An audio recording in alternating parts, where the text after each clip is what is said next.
ભરૂચના અંકલેશ્વરમાં વરસાદી માહોલ વચ્ચે હાઈવે પર ટ્રાફિક જામના દ્રશ્યો। વડોદરાથી સુરત તરફ જતી લેનમાં 5 કિલોમીટર લાંબો ટ્રાફિક જામ સર્જાયો। ટ્રાફિક જામમાં અનેક વાહન ચાલકો અટવાયા। બિસ્માર માર્ગ અને સાંકડા નાળાના કારણે ટ્રાફિક જામ સર્જાયાનું અનુમાન છે। તો એક તરફ વરસાદી માહોલ છે તો બીજી તરફ ભરૂચના અંકલેશ્વરમાં 5 કિલોમીટર લાંબો ટ્રાફિક જામ, જે ટીવી સ્ક્રીન પર આપ દ્રશ્યોમાં જોઈ રહ્યા છો।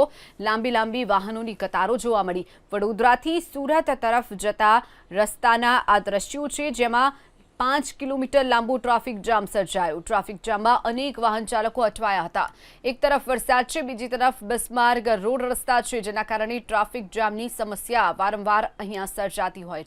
તો જે દ્રશ્યો આપ ટીવી સ્ક્રીન પર જોઈ રહ્યા છો, અંકલેશ્વરના આ દ્રશ્યો છે, જેમાં વડોદરાથી સુરત તરફ જવાના માર્ગ ઉપર 5 કિલોમીટર લાંબી ટ્રાફિક જામની આ લાઈનો દેખાઈ રહી છે।